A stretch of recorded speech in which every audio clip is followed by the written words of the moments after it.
ये एक गहरी और जज्बाती कहानी है समीर और जोया की, जिनका प्यार वक्त की दीवारों और समाज की रस्मों से टकराया।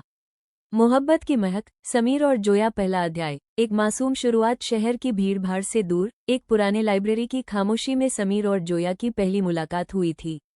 समीर एक भोले स्वभाव का लड़का था जो अपनी किताबों में खोया रहता, और जोया एक ऐसी लड़की थी जिसकी आंखों में हजारों सपने चमकते थे। दोनों की दोस्ती धीरे धीरे मोहब्बत में बदल गई। उनका प्यार किसी शोर शराबे वाला नहीं, बल्कि एक ठंडी हवा के झोंके जैसा था। वो घंटों पार्क के एक कोने में बैठकर भविष्य के सपने बुनते। समीर कहता, जोया, दुनिया चाहे बदल जाए, पर मेरे दिल में तुम्हारी जगह कभी नहीं बदलेगी। जोया मुस्कुरा कर उसका हाथ थाम लेती और कहती, हम कभी अलग नहीं होंगे समीर, कभी नहीं। दूसरा अध्याय। तूफान की आहट। लेकिन हर सुहानी कहानी में एक मोड़ आता है। जोया एक बड़े और पुराने ख्यालात वाले परिवार से ताल्लुक रखती थी, जहां लड़कियों की मर्जी से ज्यादा परिवार की इज्जत को अहमियत दी जाती थी। एक शाम जब जोया घर लौटी तो उसने देखा कि माहौल तनावपूर्ण था। उसके भाई ने यूं समीर के साथ देख लिया था। उसके पिता, जो शहर के एक माने जाने शख्स, गुस्से में लाल थे। उन्होंने बिना कुछ सोचे समझे जोया का फोन छीन लिया और उस कमरे में बैंड कर दिया। आज के बाद इस लड़के का नाम भी लिया तो मुझसे बुरा कोई नहीं होगा, उसके पिता की आवाज पूरे घर में गूंज गई। जोया के लिए वो कमरा एक जेल बन गया था, जहां सिर्फ समीर की यादें उसके साथ थी।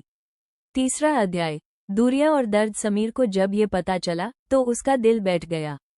उसने कई बार जोया के घर के चक्कर लगाए, उसके भाइयों से मिलने की कोशिश की, लेकिन हर बार यूं भी इज्जत करके निकाल दिया गया। जोया के घर वालों ने तुरंत उसका रिश्ता कहीं और तय करने की तैयारी शुरू कर दी। उन्हें लगा कि अगर जोया की शादी कहीं और कर दी जाए तो वो समीर को भूल जाएगी। लेकिन मोहब्बत कोई लिबास नहीं जो पुराना होने पर उतार दिया जाए, वो तो एक निशान है जो रूह पर लग जाता है। जोया ने खाना पीना छोड़ दिया। वो दिन भर खिड़की से बाहर रास्ते को तकती रहती, इस उम्मीद में कि शायद समीर वहां से गुजरे। वहीं दूसरी तरफ समीर ने हर वो दरवाजा खटखटाया जो उन्हें मिलवा सकता था, पर हर जगह से मायूसी मिली।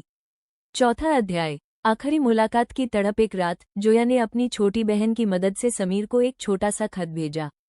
उसमें लिखा था, समीर, घर वाले मेरी शादी अगले हफ्ते करने जा रहे हैं। वो मुझे तुमसे दूर कर देंगे, पर वो मेरे दिल से तुम्हें कैसे निकलेंगे? मैं तुम्हारे बिना नहीं जी सकती। खत पढ़कर समीर की आंखों में आंसू आ गए। उसने फैसला किया कि वो ऐसे हार नहीं मानेगा। वो भागकर शादी करने के हक में नहीं था, क्योंकि वो नहीं चाहता था कि जोया अपने परिवार की नज़रों में हमेशा के लिए गिर जाए। उसने सोचा कि वो एक आखिरी बार जोया के पिता से बात करेगा। पांचवा अध्याय। हिम्मत का इम्तिहान। अगली सुबह समीर जोया के घर पहुंच गया।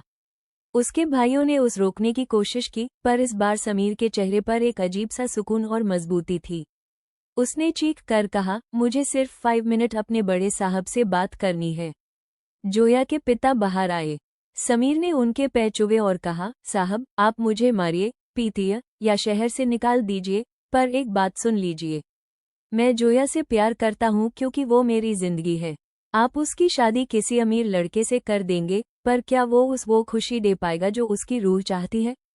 मैं शैतान नहीं हूँ, मैं बस एक वो इंसान हूँ जो आपकी बेटी को दुनिया में सबसे ज्यादा इज्जत और प्यार देगा। जोया भी अपने कमरे से निकलकर वहां आ गई। उसने अपने पिता का हाथ थमा और रोते हुए कहा, अब्बू, आपने हमेशा कहा है कि बेटियां घर की बरकत होती हैं। क्या आप अपनी बरकत को इतनी बड़ी सजा देंगे? मेरा गुनाह सिर्फ इतना है कि मैंने एक नेक इंसान से मोहब्बत की। छठा अध्याय। एक नई सुबह। माहौल में सन्नाटा छा गया। जोया के पिता ने देखा कि उनकी बेटी की आंखों में मौत जैसा सन्नाटा था और समीर की आंखों में सच्चाई। उन्हें एहसास हुआ कि अगर उन्होंने ये रिश्ता तोड़ा तो शायद उनकी बेटी हमेशा के लिए खामोश हो जाएगी। उनका गुस्सा धीरे धीरे ठंडा होने लगा। उन्होंने समीर को देखा और कहा, अगर तुमने मेरी बेटी की आंखों में कभी एक आंसू भी लाया तो मैं तुम्हें कभी माफ नहीं करूंगा। ये सुनते ही जोया और समीर की आंखों से खुशी के आंसू छलक पड़े। उनकी मोहब्बत ने नफरत और पुरानी रिवायतों की दीवार को गिरा दिया था। इख्तिताम। कंक्लूजन। समीर और जोया की शादी बड़े धूमधाम से हुई। दोनों ने साबित कर दिया कि अगर मोहब्बत सच्ची हो और इरादे नेक हो तो खुदा भी रास्ता बना देता है। आज भी शहर की इस पुरानी लाइब्रेरी में लोग उनकी मिसाल देते हैं, उन दो दिलों की मिसाल जो अलग होने की कोशिशों के बावजूद हमेशा के लिए एक हो गए। क्या आप चाहते हैं कि मैं इस कहानी में कुछ और ट्विस्ट जोड़ूं या इसका अंत बदल कर इसे थोड़ा और दर्दनाक, सैड एंडिंग बनाऊं?